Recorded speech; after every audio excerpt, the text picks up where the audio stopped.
Mudah penyertaan-Mu Tuhan, Kau seperti mengumpulkan kami semua untuk beribadah pada sore hari ini Tuhan. Berkati Tuhan masing-masing dari kami, siapkan hati kami Tuhan untuk mendengarkan firman-Mu. Semoga apa yang akan kami dengarkan pada hari ini bisa menjadi rema bagi kehidupan kami. Amin. Ayo, mari kita semua berdiri buat lagu pertama. Kami sudah itu, apa dong? Kanan kirinya dong. Bisa deh. Ayo, mari kita semua mau memuji Tuhan ya. Haleluya.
percaya ada damai, sukacita, damai sejahtera buat saudara dan saya ini.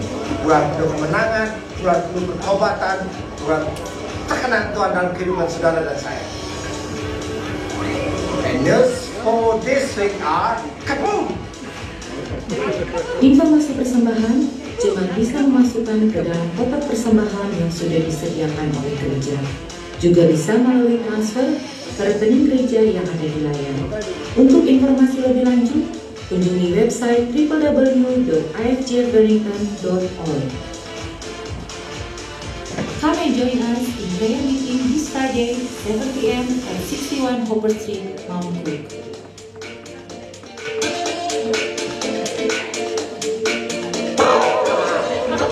Lihat kan news minggu ini? Jangan lupa datang di iCare atau prayer meeting. Enjoy the Sunday service. Tuhan Yesus berkati. Haleluya. Bye.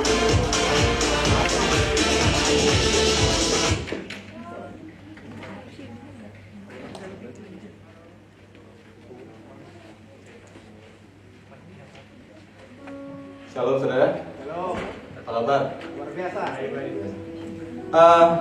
Yang Jumat kemarin hadir di iCare boleh tunjuk tangan. iCare mana aja?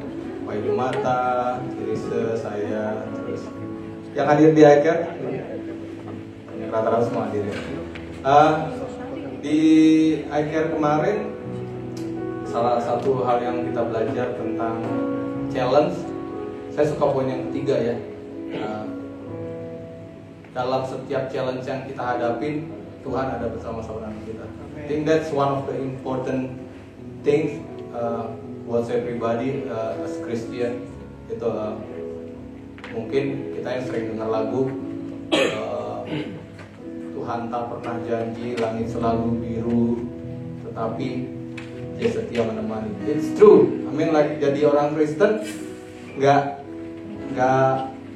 gampang ya, maksudnya it's not easy one. You'll get through a lot of challenge, but at the end of the day, buat saya pribadi, I understand that Tuhan selalu bersama-sama gitu, walaupun ngadepin challenge seberat apapun.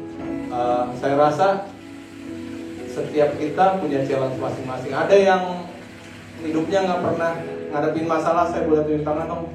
Semenjak jadi Kristen di sini yang belum pernah ngadepin masalah, pernah punya masalah semua ya. Challenge kadang-kadang kita kalau harus face challenge, ada yang ngadepinnya cuma sehari, seminggu, sebulan, setahun, 10 tahun. Ada yang ngerasa I think this is my challenge, what I'm gonna face for the rest of my life. Yang saya mau bagiin hari ini adalah saya juga masih belajar hari ini. Apapun challenge yang saya hadapi hari ini, saya mau belajar untuk mengandalkan Tuhan dalam setiap hal yang terjadi dalam hidup kita. Saya rasa itu yang Tuhan mau buat kita gitu ya. Kita tetap setia mengandalkan Tuhan.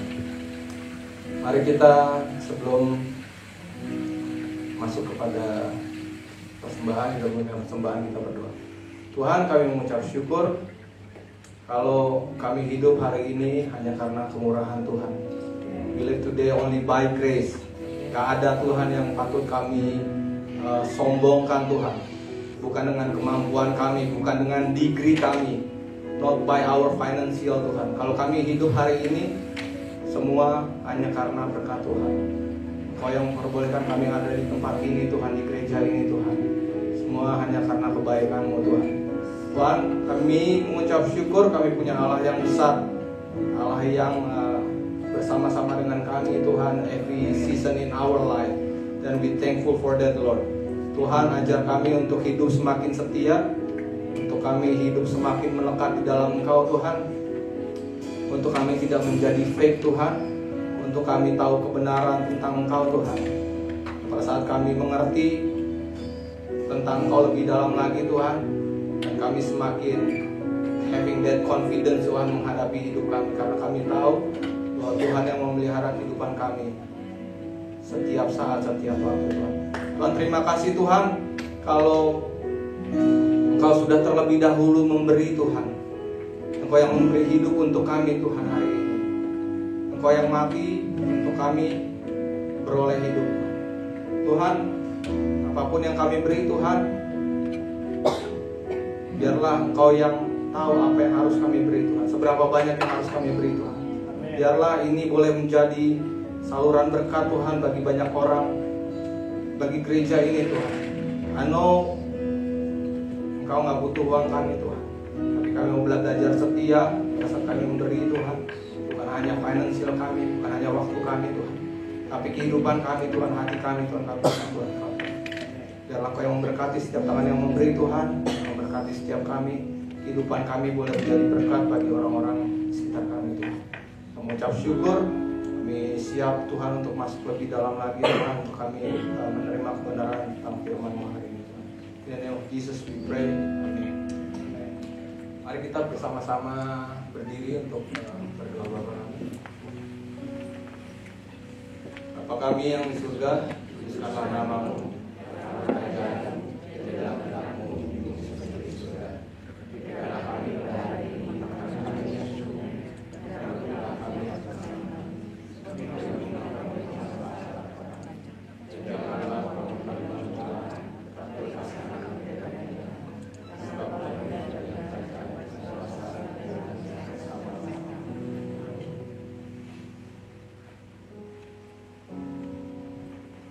Mari kita semua siapkan hati dan pikiran kita sebelum masuk pada firman Tuhan. Silakan dulu. Ayo kita mari dengan sikap doa masuk dalam hadirat Tuhan. Aku cuma pengen bagiin satu ayat aja nih. Menurut aku sangat bagus. Ini di Filipi 1 ayat 6.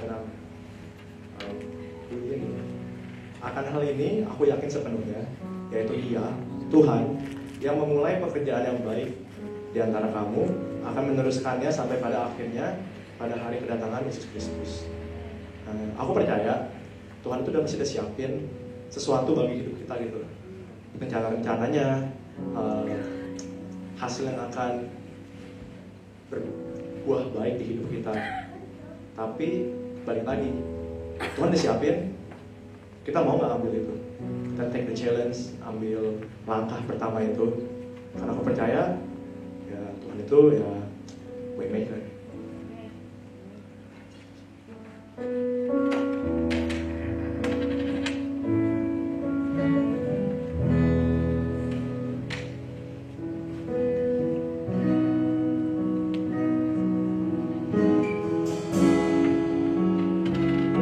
You are here.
Bapak, kami mengucap syukur ya Tuhan, Kau lah the way maker ya Tuhan, You are miracle worker Bapak.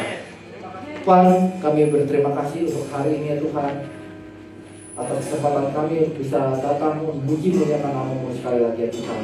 Ya Bapak, Kau tutup bungkus tempat ini ya Bapak sekali lagi ya Tuhan. Kami mau serahkan ya Tuhan acara kami ke depan ke dalam tangan-Mu ya Tuhan. Biarlah Kau pakai hamba-Mu ya Tuhan yang berbicara ya Tuhan. Biar Kau pakai bibir dan mulut hamba-Mu ini ya Tuhan, agar apapun yang disampaikan pada hari ini ya Tuhan jadi rema bagi kami semua ya Bapak, sehingga kami keluar dari tempat ini tidak sama lagi ya Bapak. Terima kasih Tuhan, kami mengucap syukur untuk hari ini ya Bapak. Di dalam nama Tuhan Yesus kami berdoa dan mengucap syukur. Amin. Shalom, silakan duduk. Tepuk tangan dulu untuk tim minggu kita yang baru nih. Oke. Shalom semua, sekali lagi hari ini kita masuk ke dalam tema dua minggu yang baru ya. Kalau 2 minggu kemarin Jack dan Anthony sudah membawakan temanya itu apa? The Challenge. Nah, hari ini kita kembali lagi menutup tema kita dari 2 bulanan, yaitu The Freedom, yaitu mengingatkan kembali bahwa kita ini hidup living in freedom. Mari kita baca dulu ayat yang sudah disediakan untuk tema ini, yaitu dari 2 Petrus 2 ayat 9 sampai 22. 2 Petrus 2 ayat 9 sampai 22. Saya undang yang pria kita baca yang ayat yang ganjil, dan yang wanita kita baca ayat yang genap. 1, 2, 3. Maka nyata bahwa Tuhan tahu menyelamatkan orang-orang saleh dari pencobaan dan tahu menyimpan orang-orang jahat untuk disiksa pada hari penghakiman. Terutama mereka yang menuruti hawa nafsunya karena ingin mencemarkan diri dan yang menghina perintah Allah. Mereka begitu berani dan angkuh sehingga tidak segan-segan memuja kemuliaan. Padahal malaikat-malaikat sendiri yang sekalipun lebih kuat dan lebih berkuasa daripada mereka tidak memakai kata-kata hujat kalau malaikat-malaikat menuntut hukuman atas mereka di hadapan Allah. Tapi mereka sama dengan hewan yang tidak berakal, sama dengan binatang yang hanya dilahirkan untuk ditangkap dan dimusnahkan. Mereka menghujat apa yang tidak mereka ketahui, sehingga oleh perbuatan mereka yang jahat mereka sendiri akan binasa seperti binatang liar. Dan akan mengalami nasib yang buruk seperti bangsa kejahatan mereka. Berfoya-foya pada siang hari, mereka anggap kenikmatan. Mereka adalah kotoran dan noda yang mabuk dalam hawa nafsu. Mereka duduk makan minum bersama-sama dengan kamu. Mata mereka menafsu zina dan mereka tidak pernah jemu berbuat dosa. Mereka mengikat orang-orang yang lemah. Hati mereka telah terlatih dalam keserakahan. Mereka adalah orang-orang yang terkutuk. Oleh karena mereka telah meninggalkan jalan yang benar, maka tersesatlah mereka, lalu mengikuti jalan Bileam anak Beor, yang suka menerima upah untuk perbuatan-perbuatan yang jahat. Tetapi Bileam menolak kata keras untuk kejahatannya, sebab berbagai beban yang itu berbicara dengan suara manusia dan mendengar kebenaran itu. Guru-guru palsu itu adalah seperti mata air yang kering, seperti kabut yang dihalaukan taufan. Bagi mereka telah tersedia tempat dalam kegelapan yang paling dahsyat. Mereka mengucapkan kata-kata yang congkak dan makar dan menggunakan hawa nafsu cabul untuk mengikat orang-orang yang baru saja melepaskan diri dari mereka yang hidup dalam kesesatan. Mereka menjanjikan kemerdekaan kepada orang lain, padahal mereka sendiri adalah hamba-hamba kebinasaan. Karena siapa yang dikalahkan orang, ia adalah hamba orang itu. Ketika mereka mengenal mereka akan Tuhan dan Juru Selamat kita, Yesus Kristus, telah melepaskan diri dari keamanan dunia, tetapi terlibat lagi di dalamnya, maka akhirnya akan mereka lebih buruk daripada semulanya. Karena itu bagi mereka adalah lebih baik jika mereka tidak pernah mengenal jalan kebenaran daripada mengenalnya, tetapi kemudian berbalik dari perintah kudus yang disampaikan kepada mereka. Bagi mereka cocok apa yang dikatakan peribahasa yang benar ini. Anjing kembali lagi ke hutannya dan babi yang mandi kembali lagi ke kubangannya. Oke, jadi sekedar refresh, 2 minggu lalu kita belajar mengenai The Challenge. basically 3 poin yang diajarkan oleh Anthony dan juga Jack. Yang pertama adalah yang seperti kita belajar dalam iCare, yaitu pertama tantangan terhadap pengajaran palsu. Nah, kebanyakan pengajaran palsu itu datangnya, kita mungkin aspeknya dari luar, ternyata enggak. Pengajaran palsu itu ternyata datangnya dari dalam internal itu sendiri, dan sifatnya seperti menyesatkan pelan-pelan. Yang tadi awalnya seperti kebenaran, kemudian melenceng sedikit demi sedikit sehingga kita sulit untuk membedakannya. Yang kedua yaitu tantangan menghadapi hawa nafsu, ya kan? Diceritakan oleh Jack juga dalam 2 minggu bahwa setiap dari kita memiliki pasti punya tantangan untuk meredam hawa nafsu yang kita punya dalam kehidupan kita sehari-hari. Bagaimana caranya tentu kita sudah pelajari dari Jack 2 minggu yang lalu. Dan yang ketiga yaitu seperti poin yang Jimmy tadi sampaikan, bahwa ada pemeliharaan Tuhan di dalam setiap tantangan. Kalau kita belajar dari kisah Lot, yaitu biarpun Lot hidup di dalam orang-orang yang semuanya jahat, tetapi kalau dia hidup benar, Tuhan pasti akan memberikan pemeliharaan dan kita semua akan dibebaskan. Oke? Nah, hari ini kita akan belajar mengenai Balaam, Bileam, ya kan? Siapa yang sudah pernah dengar mengenai kisah Bileam? Saya yakin mungkin hampir semua mendengar di kisah Sunday School. Tapi saya percaya nggak ada salahnya kalau kita mengulang kembali, ya. Yaitu dikatakan dalam 2 Petrus 2 ayat 15 dan 16, dikatakan, oleh karena mereka telah meninggalkan jalan yang benar, maka tersesatlah mereka lalu mengikuti jalan Bileam, anak Beor, yang suka menerima upah untuk perbuatan-perbuatan yang jahat. Tetapi Bileam memperoleh peringatan keras untuk kejahatannya, sebab keledai beban yang bisu berbicara dengan suara manusia dan mencegah kebebalan nabi itu. Maka hari ini tema sermon saya adalah The Way of Balaam atau The Way of Bileam. Nah, siapa sih Bileam itu?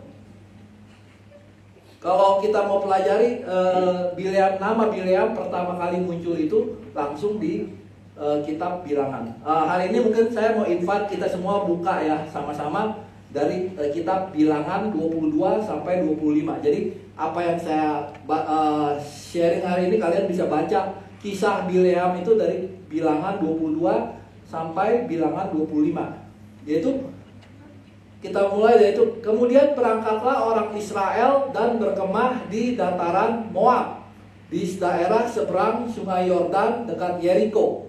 Balak bin Zippor melihat segala yang dilakukan Israel kepada orang Amori. Maka sangat gentarlah orang Moab terhadap bangsa itu karena jumlahnya banyak. Lalu muak dan takutlah orang Moab kepada orang Israel. Kalau dikatakan dalam bahasa Inggris, orang Moab itu terrified, takut banget. Kalau kita lihat dari peta, jadi yang selama 40 tahun kita tahu ya orang Israel walk in the wilderness, ya kan? Nah, Moab itu adalah sebenarnya mereka itu sudah dalam perhentian terakhir. Jadi kota Jericho yaitu di sini kita nggak bisa lihat, tapi yang Yerusalem, di mana itu yang the green, that's where they are currently. Jadi mereka tinggal nyebrang. Kalau kita tahu ya, mereka akan menyeberang ke kota yang namanya Jericho. Jadi ini merupakan perhentian mereka yang terakhir. Jadi, dan mereka itu kalau saya kasih lihat di pet belum. Jadi mereka orang Israel ini memang sangat banyak orangnya, ya kan? Dan dia orang Israel ini diberkati sekali. Ketika Balak itu adalah raja dari Moab. Ketika Balak melihat orang-orang Israel ini, tentunya dia takut. Dia bilang, kenapa dia takut? Karena orang Israel itu dia melihat bagaimana mereka itu diberkati oleh Tuhan. Siang diberikan awan, malam dia lihat terang-terang api, ya kan? Tiap pagi dikasih makan. Pokoknya dia kemudian melihat bahwa kalau kita lihat di sini, orang Israel itu mengalahkan raja Sihon, Raja Amori, di mana Raja Sihon ini yang sebelumnya mengalahkan Raja Moab gitu. Jadi kalau dilihat gak akan mungkin untuk Raja Moab ini bisa menang kepada Israel. Akan tetapi satu hal yang Raja Moab ini nggak mengerti adalah orang Israel itu sebenarnya nggak mau mencaplok tanah mereka. Mereka cuma hanya mau apa? Numpang lewat. Dikatakan di Numbers 21 dikatakan, let us travel through your land. We will be careful not to go through your fields and vineyards. We won't even drink water from your wells. We will stay on the King's Road until we have passed through your territory. Ini berbicara mengenai sebelumnya. Jadi King Sihon refused to let them cross their territory. Instead, he mobilized the entire army and attacked Israel in the wilderness. And Israel captured all towns of Amorites and settled in them, including city of Heshbon and its surrounding village. Heshbon has been the capital of King Sihon of the Amorites. He had defeated the former Moabite king and seized all his land. Jadi King Sihon ini dia pernah mengalahkan Moab. Jadi sebenarnya teritori yang Sihon punya itu sebenarnya awalnya Moab tapi sudah dikalahkan. Nah, orang Israel sekali lagi tidak mau mengambil tanah-tanah ini. Mereka hanya lewat, numpang lewat. Namun raja-raja ini nggak mau kasih, sehingga mereka attack. Tuhan sudah peringatin kepada orang Israel, itu tanah-tanah itu adalah tanah-tanah saudara. Aku tidak akan memberikan kepada kamu. Aku menjanjikan tanah Kanaan, gitu ya. Sampai sini masih ini ya. Nah, kalau kita lihat yang tadi saya bilang bahwa mereka itu sudah berada di Heshbon, yaitu yang saya garis ini. Mereka sudah ada di Heshbon dan Jericho itu tinggal nyebrang, ya kan? Nah, kalau kita lihat Moab itu sebenarnya ada di bawahnya situ. Jadi mereka itu sudah lewat, sudah pas gitu. Namun Raja Balak takut, dia bilang, jangan-jangan ntar dia balik gitu. Jangan-jangan dia balik akan nyerang gua. Padahal orang Israel sekali lagi tidak mau mengambil dan tujuan mereka melewat ke tanah Kanaan. Oke? Nah, yang pasti Raja Balak ini takut dalam arti, wah ini orang banyak, jangan-jangan akan kembali dan menyerang saya. Sehingga apa yang di dalam pikiran Raja Balak ini, bahwa orang-orang ini, orang Israel ini diberkati Tuhan dan mereka mengalahkan raja yang mengalahkan saya. Kecil kemungkinan saya bisa menang, ya kan? Nggak mungkin saya bisa menang melawan ini. Sehingga dia perlu apa? Sesuatu power yang lebih besar, divine power gitu. Nah, akhirnya terkenallah pada saat itu yaitu seorang yang bernama Bileam atau kalau Inggrisnya Balaam. Nggak ada yang bilang sebenarnya siapa itu Balaam atau Bileam ini. Ada yang bilang dia itu profet. Ada yang bilang dia itu tukang ramal. Ada yang bilang dia itu sorcerer atau magician. Jadi ya memang dia itu seorang yang hebat. Kalau kita baca di Bilangan 22 ayat 15, raja ini mengurus utusan kepada Bileam bin Beor ke Petor yang di tepi sungai Efrat, ke negeri teman-teman sebangsanya untuk memanggil dia dengan pesan. Ketahuilah ada suatu bangsa keluar dari Mesir, sungguh sampai tertutup permukaan bumi olehnya, dan mereka sedang berkemah di depanku. Karena itu datanglah dan kutuk bangsa itu bagiku, sebab mereka lebih kuat daripadaku. Mungkin aku sanggup mengalahkannya dan menghalaunya dari negeri ini, sebab aku tahu siapa yang kau berkati, dia beroleh berkat, dan siapa yang kau kutuk, dia kena kutuk. Jadi Bileam ini memang sudah terkenal, dia memang seorang yang sangat hebat. Siapa yang dia berkati memperoleh berkat, dan siapa yang dia kutuk akan kena kutuk juga. Dan ketika Raja Balak mengirim utusan kepada Bileam ini, itu jauh banget, sekitar 350 mil. Kalau dalam Petor itu paling atas bisa kelihatan, Dan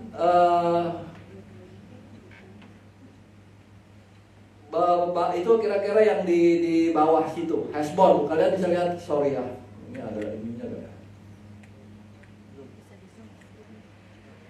Ininya mana ya?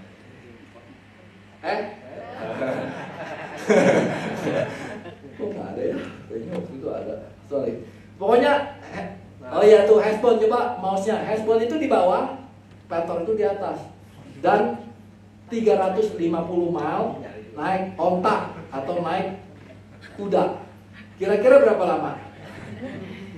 Kira-kira 3 minggu lah nyampe gitu kan. Jadi kirim utusan. Yang pertama utusan.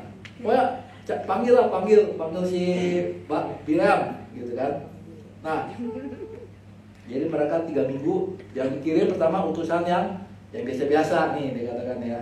Dikatakan lalu kok sampai ya. Oke. Lalu berangkatlah para tua-tua Moab dan para tua-tua Midian dengan membawa di tangannya upah penenung. Setelah mereka sampai kepada Bileam, disampaikanlah kepadanya pesan Balak. Lalu berkatalah Bileam kepada mereka, bermalamlah di sini pada malam ini, maka aku akan memberi jawab kepadamu sesuai dengan apa yang akan difirmankan Tuhan kepadaku. Maka tinggallah pemuka Moab itu pada Bileam. Nah, kenapa kita bilang Bileam itu sebagai profet? Karena ya dia bisa berbicara dengan Tuhan pada saat itu langsung, ya kan? Nah, akan tetapi dia serakah, ya kan? Ada utusan datang mau kasih uang, sebenarnya dia harusnya udah tahu bahwa kamu gak akan bisa untuk mengutuk bangsa Israel. Itu adalah bangsa pilihan dari Tuhan. Cuma karena duit yang ditawarkan, dia bilang, ntar dulu ya, gua ngomong dulu, gua doa dulu, ya gitu. Dia bilang, ya dia doa. Kemudian kalau kalian baca berikutnya yaitu apa? Di ayat 12, berfirmanlah Allah kepada Bileam, janganlah engkau pergi bersama-sama dengan mereka, janganlah engkau mengutuk bangsa itu, sebab mereka telah diberkati.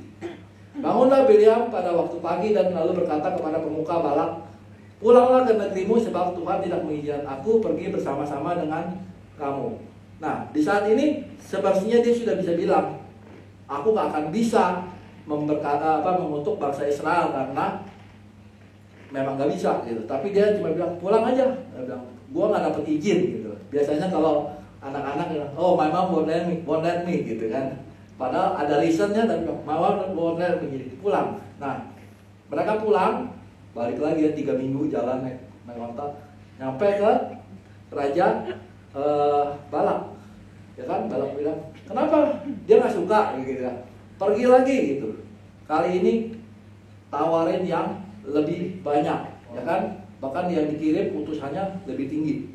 Tapi Balak mengutus pemuka lebih banyak dan lebih terhormat dari yang pertama. Setelah mereka sampai kepada Bileam, berkatalah kepada mereka kepadanya, beginilah kata Balak bin Zippor, janganlah biarkan dirimu terhalang-halang untuk datang kepadaku, sebab aku akan memberi upahmu sangat banyak, dan apapun yang kau minta daripadaku, aku akan mengabulkannya. Datanglah dan serapahlah bangsa itu bagiku. Ini basically apa? Whatever you wish, let it be done gitu. Blank check, lu mau nulis berapa nol silakan. Yang penting datang dan ini. Wow, Balak Bileam lebih matanya ini blank check ya, dia bilang gitu. Apa itu? Kemudian Bileam bilang, sekalipun dia sudah tahu, sekalipun Balak memberikan kepadaku emas dan perak seistana penuh, aku tidak akan sanggup berbuat sesuatu yang kecil atau yang besar yang melanggar titah Tuhan Allahku. Oleh sebab itu, baiklah kamu pun tinggal di sini pada malam ini supaya aku tahu apa pula yang difirmankan Tuhan kepadaku. Sekali lagi, dia sudah tahu Tuhan bilang no, tetapi dia bilang coba lagi lah gitu ya, doa. Bilang, Tuhan, ini proyek gede nih ya. Sekali aja proyek. Nah, asik nih ya. Kemudian datanglah Allah kepada Bileam pada waktu malam serta berfirman kepadanya, jikalau orang-orang itu memang sudah datang untuk memanggil engkau, bangunlah, pergilah bersama-sama dengan mereka, tetapi hanya apa yang akan kufirmankan kepadamu harus kau lakukan. Nah, ini merupakan kemudian saya lihat dulu. Kemudian di ayat 21. Di sini enggak ada. So Balaam rose in the morning, saddled his donkey and went with the princess of Moab. Tapi yang kedua-dua dikatakan, tetapi bangkitlah murka Allah ketika ia pergi, dan berdirilah malaikat Tuhan di jalan sebagai lawannya. Bileam mengendari keledainya yang betina, dan dua orang bujangnya ada bersama-sama dengan dia. Banyak orang bilang God is not consistent, dia bilang bahwa dia sudah let Bileam dikasih izin, akan tetapi kenapa jadi marah gitu. Nah, di sini ada kata yang namanya if, ya kan? Dia bilang if the man come to call you again gitu. Tetapi Bileam karena sudah udah nafsu, pokoknya kata if udah hilang lah pokoknya. Oh yes God, you let me go. Langsung pagi-pagi pun berangkat, ya kan? Basically kalau kita kasih izin, if you done your chores, you can do this. Tapi kebalikan, oh I can do it. Kalau kita bilang, kita tanya, kenapa? Lah, you said I can do it. Forgot the if partnya, ya kan? Nah, jadi singkat cerita, Balaam pergi. Kemudian kalau saya nggak ini, dia menaik keledai 3 kali. Malaikat Tuhan mencoba untuk berdiri di tengah-tengah keledai itu. Kalau kalian nanti pulang bisa baca sendiri, dan yang bisa melihat malaikat itu hanya keledai itu. Bileam sendiri tidak bisa melihat. Sampai pada akhirnya Tuhan menyingkapkan mata Bileam. Dilihatnya malaikat Tuhan dengan pedang terhunus di tangannya berdiri di jalan. Lalu berlututlah ia dan sujud. Berfirmanlah malaikat Tuhan kepadanya, apakah sebabnya engkau memukul keledaimu sampai 3 kali? Lihat, aku keluar sebagai lawanmu, sebab jalan ini pada pemandanganku menuju kepada kebinasaan. Ketika keledai ini melihat aku, telah 3 kali ia menyimpang dari hadapanku. Jika ia tidak menyimpang dari hadapanku, tentulah engkau yang kubunuh pada waktu itu juga, dan dia kubiarkan hidup. Tuhan mengirim keledai ini untuk mengingatkan kepada Bileam dalam hati, kamu aku udah bilang jangan pergi, tetapi tetap pergi, ya kan? 3 kali dia diingatkan, 3 kali dia memukul keledai itu. Kalau kalian baca, keledai itu tentunya berbicara balik kepada Bileam, kenapa aku dipukul, ya kan? Nah, kemudian Bileam sadar, dikatakan, lalu berkatalah Bileam kepada malaikat Tuhan, aku telah berdosa karena aku tidak mengetahui bahwa engkau ini berdiri di jalan menentang aku. Maka sekarang jika hal itu jahat di matamu, aku mau pulang. Tetapi malaikat Tuhan berfirman kepada Bileam, pergilah bersama-sama dengan orang-orang itu, tetapi hanyalah perkataan yang akan kukatakan kepadamu harus kau katakan. Sesudah itu pergilah Bileam bersama-sama dengan pemuka-pemuka Balak itu. Nah, kemudian singkat cerita, again kalau kalian bisa baca sendiri, is good. Dia bertemu dengan Raja Balak. Jadi Raja Balak kemudian membawa dia. Kalau kita buka sekarang di Bilangan 22 ayat 41, pertama yang dibawa adalah ke tempat yang paling tinggi, high place yang namanya Bamot Baal. Itu adalah di tempat itu kelihatan semua kota Israel, maksudnya orang-orang Israel semua. Dibilang sumpah kutuklah bangsa ini untukku. Namun apa yang dikatakan Bileam adalah blessing. Dia nggak bisa mengatakan kutukan itu. Tuhan sudah menaruh kata-kata blessing kepada dia. Kemudian Balak bilang, wah, aku suruh kamu mengutuk bukan memblessing. Kemudian, oke lah, mungkin seluruh ini terlalu banyak. Dia dibawa ke dataran yang berikutnya, yaitu dia dibawa to different place, ya kan? Di situ hanya terlihat sebagian kecil dari orang Israel. Kalau kamu nggak bisa kutuk semuanya, at least kutuk setengahnya, sebagian untuk aku. Tapi Bileam juga tidak bisa mengutuk dia. Kata-kata blessings yang sudah dikeluarkan. Balak berpikir lagi, oke, kalau kamu nggak bisa mengutuk sebagian, ya udah, dia membawa ke padang belantara. Gak usah, dia bilang, gak usah kelihatan, yang penting kutuk aja daerah mereka tinggal, ya kan, di Mount Peor. Kalau di petanya Bamot, Mount Pisgah, dan Mount Peor itu adalah 3 tempat, ya kan?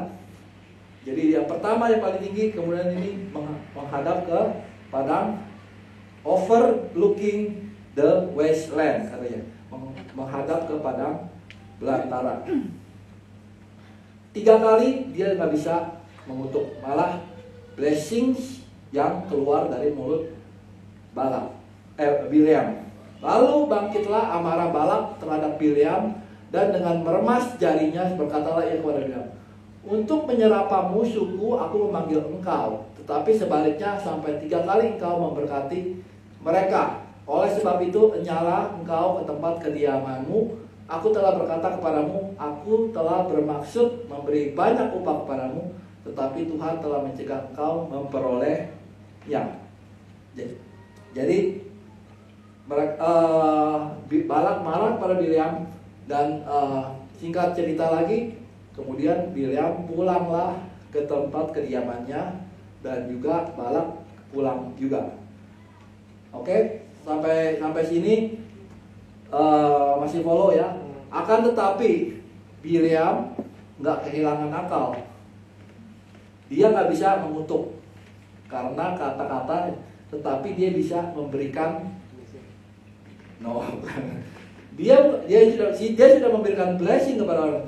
Dia nggak bisa mengutuk supaya supaya Balak bisa menang, tetapi dia memberikan nasihat, advice. Dia bilang, kamu mau menang kepada orang Israel, saya punya caranya, ya, gitu.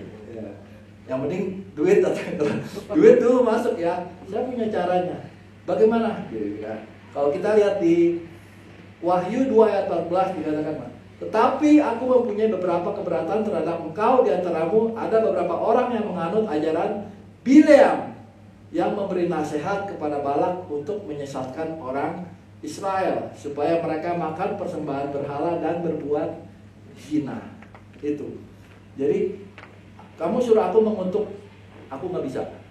Tapi kalau kamu mau bikin orang Israel itu dihukum Tuhan, caranya gimana? Ya, bawa perempuan-perempuanmu ke dalam Israel sehingga mereka melakukan perzinahan, dan kemudian kamu buat mereka menyembah berhala. Kalau kalian baca di Bilangan 25 apa yang terjadi, orang Israel kemudian dihukum dan banyak sekali yang mati. Nah, inilah kisah Bileam, di mana dia orangnya yang money minded, instead of dia adalah, kalau kita bilang dia adalah seorang yang harusnya menjaga orang-orang Israel, tetapi karena hanya uang, dia kemudian mencelakakan orang Israel. Oke, jadi ada 4 poin yang mau saya sampaikan pada hari ini. Itu pertama, dari buahnya kamu akan mengenal mereka. Ya kan, kita di bulan ini kita belajar mengenai ajaran palsu. Bahwa kita melihat seseorang benar apa enggak itu dari buahnya. Kalau kita melihat seseorang dari kehebatannya, maka kita akan bisa terbuai. Dikatakan, sebab Mesias-Mesias palsu dan nabi-nabi palsu akan muncul, dan mereka akan mengadakan tanda-tanda yang dahsyat dan mukjizat, sehingga sekiranya mungkin mereka menyesatkan orang-orang pilihan juga. Seringkali saya melihat banyak orang ya, terutama di organisasinya ini, melihat kalau pendeta yang jago bernubuat, jago bisa melakukan sebagai macam, kita sebagai orang Kristen, dia hebat banget, doain gua gitu kan. sekali lagi saya mau ajarkan bahwa jangan kita melihat kehebatan orang, ya kan? Lihat dari buahnya. Saya ingat apakah orang-orang ini bernubuat, mereka memiliki rencana tertentu di balik itu, ya kan? Saya ingat banget cerita dari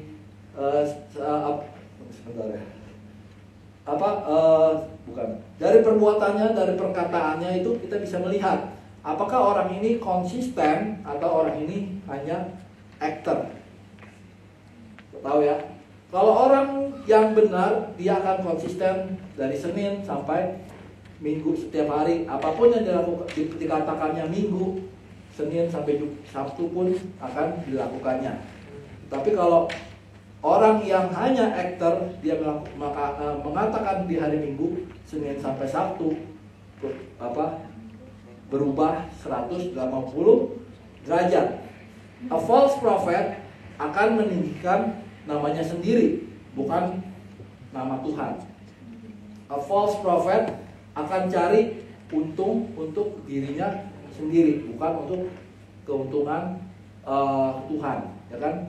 Nah, bangkai itu pasti akan tercium. Kalau kita melakukan sesuatu yang sembunyi-sembunyi, yang sifatnya tidak baik, percaya Tuhan pasti akan membongkar itu semua.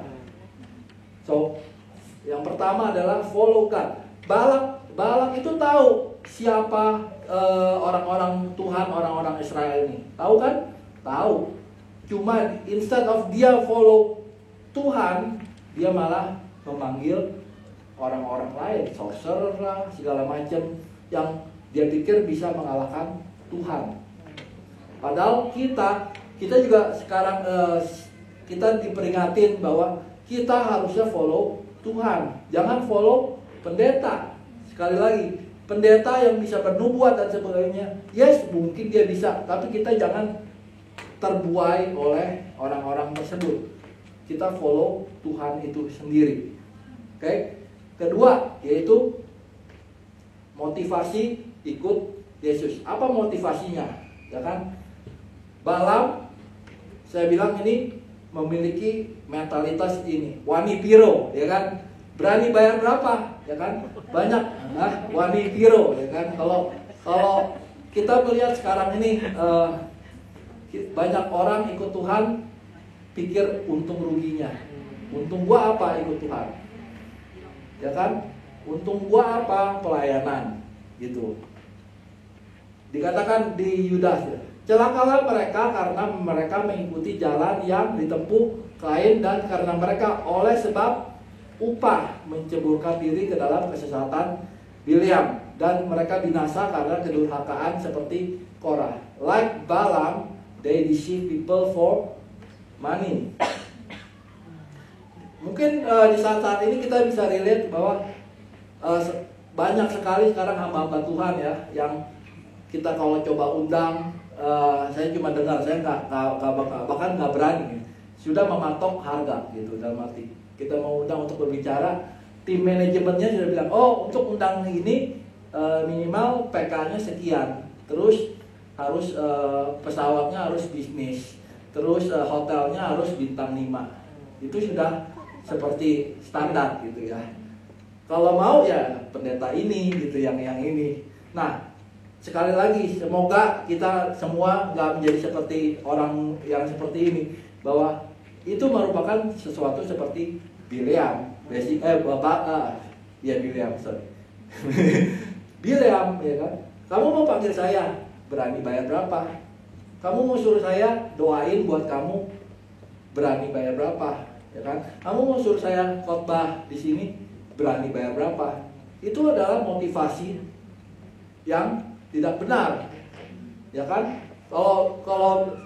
Kalau seseorang yang ya oke lah, kita bilang banyak yang bilang ya, tapi kan kita ya sebenarnya persembahan kasih itu ya punya ininya juga, bahwa pendeta itu banyak juga yang hidupnya hanya berharap dari persembahan kasih itu. Saya bukan bilang ya udah kalau enggak. kita pendeta yang terutama yang full time, mereka hidup dari itu, ya kan? Kadang-kadang yes kita boleh blessing, tetapi kalau kita mempatok harga, menurut aku it's too much gitu ya. Maksudnya ya persembahan kasih ya udah, namanya persembahan kasih, ya kan? Ya dikasih ya bagus, nggak dikasih ya sudah gitu. Nah banyak juga ya, ini ngomong banyak juga di dalam gereja, ya kan? Banyak orang memakai kata Tuhan, ya kan? Kata Roh Kudus. Saya jadi ingat ya, salah satu jemaat akhir ada yang datang, kata Roh Kudus, saya disuruh minjem uang sama kamu gitu ya. Waduh, jawabnya bagaimana ya? Butuh hikmat ya. Kata Roh Kudus jangan gitu ya. Itu banyak sekali gitu orang menyalahgunakan kata Roh Kudus. Wah, Tuhan berfirman kepada saya mesti begini. Kita jangan sembarangan memakai kata Tuhan gitu ya, kata-kata Roh Kudus. No, karena apa? Kamu membohongin Tuhan itu sendiri. Oke? Sekali lagi, jangan kita menjadi aktor, ya kan?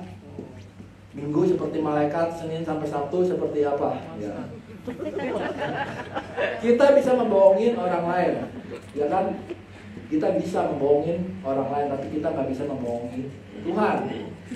Kamu pelayanan di sini, ya kan? Wah, bagus, suci. Tapi Senin sampai Sabtu apa yang kalian lakukan tidak ada yang tahu, gitu. Hanya kamu dan Tuhan yang tahu, ya kan? Tetapi Tuhan itu, ya baik menurut aku ya. Jadi pelayanan kita itu motivasinya apa? Apakah untuk show off, ya kan? Apakah hanya untuk meninggikan diri kita sendiri? Gitu. Apakah kita pelayanan karena kita mengerti Tuhan itu sudah baik kepada kita, kita itu mau membalas kebaikan Tuhan, ya kan? Jadi jangan kita pernah menyombongkan diri kita di dalam pelayanan kita, ya kan? Bileam dia kan orang yang sombong, terkenal basically, ya kan? Tapi dia nggak pernah bilang, oh ini semua yang aku ini dari Tuhan gitu. Oke? Poin yang ketiga itu Tuhan bisa pakai siapa saja untuk menegur. Ya kan? Tuhan bisa pakai siapa saja untuk menegur. Di dalam kisah Balak dan Bileam ini Tuhan bahkan memakai apa? Keledai. Keledai yang nggak bisa ngomong pun bisa dibikin ngomong untuk menegur kita, ya kan? Apalagi kita dalam kehidupan kita, Tuhan bisa pakai aja. Makanya kalau ada orang yang menegur, jangan kita marah gitu. Mungkin itu dari Tuhan yang kirim, ya kan? Untuk kasih tahu, lu, karena apa? Orang yang ditegur Tuhan itu sebenarnya dikasih Tuhan. Seperti kita menegur anak kita, ya kan? Supaya mereka disiplin. Kalau bukan anak saya, ngapain gue tegur, ya kan? Anak bukan ya. mau ini silakan. Nah kalau kita ditegur Tuhan, kita atau ditegur orang demi kebaikan kita tentu harusnya sadar, bukannya malah marah kembali pada orang itu. Dan seringkali saya terutama dalam sebulan ini kesaksian demi kesaksian yang saya dapatin ya dalam iCare terutama, bahwa kejadian demi kejadian muncul begitu aja. Saya melihat, oh ternyata hidupnya begini, oh ternyata hidupnya begini, oh ternyata hidupnya begini. Itu Tuhan nggak sengaja bisa menimbulkan, ya kan? Dan orang yang kita kelihatannya dari surface baik-baik, ternyata ada masalah sana sini. Saya lihat, oh gini, ya udah kita tegur aja, bilang, lu mau hidup baik, mau tetap pelayanan, ya follow the disiplin gitu, ya kan? Itu tanpa sengaja Tuhan akan membuat sendiri keluar itu. Saya benar-benar dalam sebulan ini, terutama kemarin, wow gitu, it's just amazing on the stories gitu ya. Nah itu semua saya percaya adalah dari Tuhan sendiri. Amin.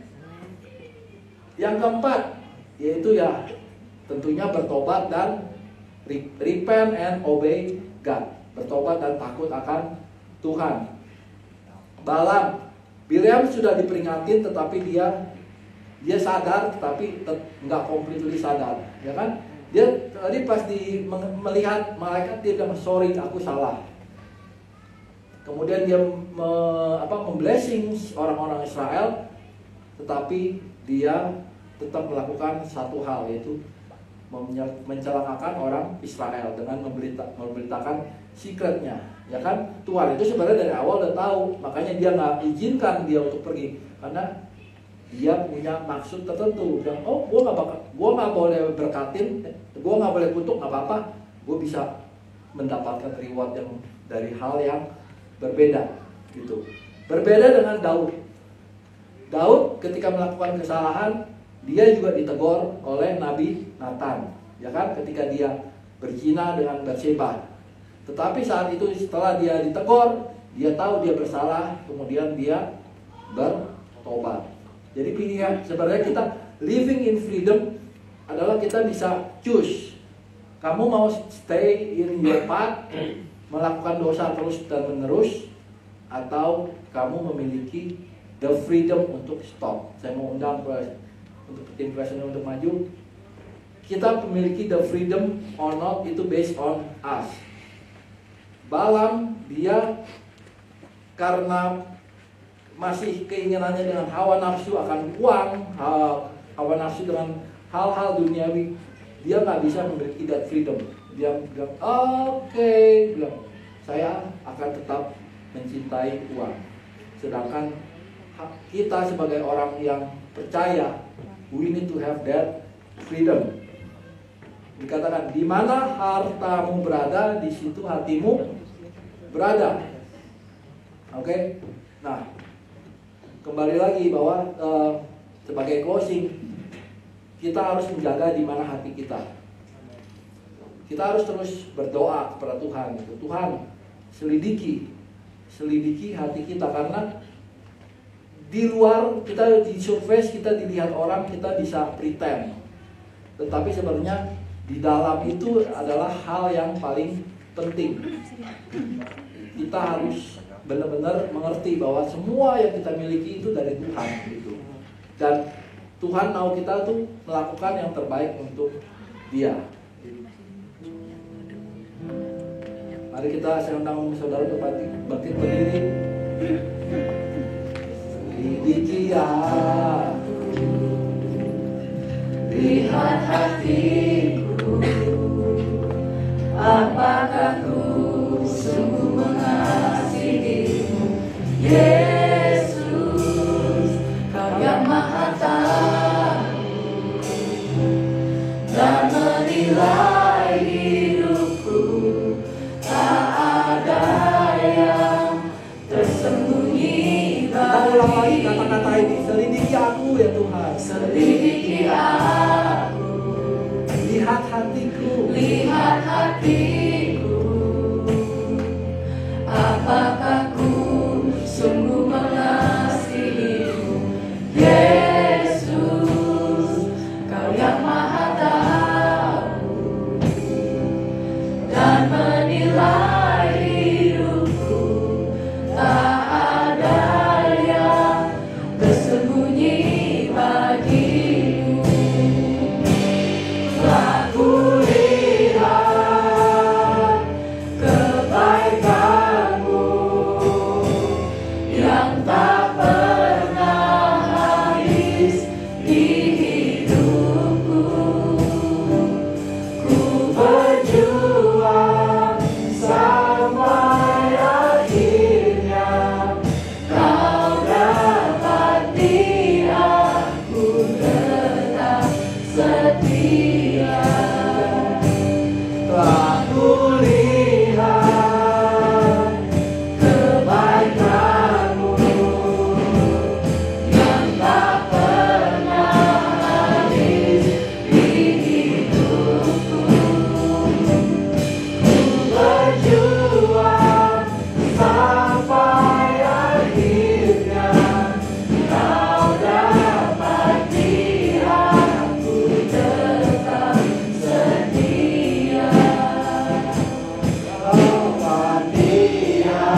hari ini ya Tuhan. Ajar kami ya Tuhan, selidiki hati kami Bapa. Biarlah kami bisa memiliki hati yang terus mau memuji, memuliakan nama-Mu ya Bapa. Biarlah kami memiliki hati yang mau menyembah-Mu ya Tuhan, mau menyenangkan Engkau senantiasa ya Bapa. Terima kasih ya Tuhan, ajar kami ya Tuhan untuk selalu setia juga ya Tuhan, melakukan segala perintah-perintah-Mu ya Bapa. Jauhkan kami dari segala cobaan ya Tuhan. Ajar kami terus ya Tuhan untuk bisa taat ya Tuhan di dalam Engkau ya Tuhan. Jika pada hari ini kami telah mendengar firman yang disampaikan pada hari ini, dan dengan setia melakukan segala perintah yang disampaikan pada hari ini, maka Tuhan akan mengangkat Engkau mengatasi segala bangsa di bumi. Diberkatilah Engkau pada waktu masuk dan diberkatilah Engkau pada waktu keluar. Tuhan akan memerintahkan berkat di atasmu, yang di atas ilmumu, di dalam segala studimu, segala usahamu dan segala pekerjaanmu. Kau akan selalu naik dan bukan turun. Kau akan selalu menjadi kepala dan bukan ekor. Rumahmu selalu dipenuhi dengan sukacita, kekudusan, iman, pengharapan dan kasih. Kuasa Roh Kudus akan menyertai engkau sekarang dan sampai selama-lamanya. Terima kasih Tuhan, kami berterima kasih untuk firman yang telah Kau berikan pada hari ini. Kami berdoa Tuhan untuk negara New Zealand ya Tuhan, untuk kota Wellington ya Bapa. Ya Bapa, kami mau serahkan kota ini ke dalam tangan-Mu ya Tuhan. Kau yang terus pelihara ya Tuhan kota ini ya Tuhan. Kami juga berdoa ya Tuhan untuk segala keputusan yang diambil oleh pemerintahan ini ya Tuhan, baik yang paling atas sampai bawah ya Tuhan. Kau berikan hikmat kepada pemerintahan ini ya Tuhan dalam setiap pengambilan keputusan ya Tuhan. Terima kasih Bapak, kami percaya Tuhan, You are still in control ya Tuhan. Kami juga berdoa ya Tuhan untuk negara Indonesia Bapak. Kami mau serahkan juga ya Tuhan negara ini dalam tangan-Mu ya Bapak. Kami berdoa ya Tuhan untuk Bapak Presiden Jokowi ya Tuhan, yang terus memberikan keputusan yang terbaik ya Tuhan dalam memimpin negara ini ya Tuhan. Kami berdoa ya Tuhan untuk teman-teman kami, sanak saudara kami, hamba-hamba Tuhan dan keluarga-keluarga kami yang masih ada di Indonesia ya Bapak. Kau yang juga terus pelihara mereka ya Tuhan. Jaga mereka dari mara bahaya ya Tuhan. Terima kasih Bapak, kami mengucap syukur untuk hari ini ya Tuhan. Kau berkati fellowship kami juga ya Bapak. Kami jadi fruitful ya Tuhan. Terima kasih Bapak, kami mengucap syukur. Dalam nama Tuhan Yesus kami berdoa dan mengucap syukur. Amin. Sunday.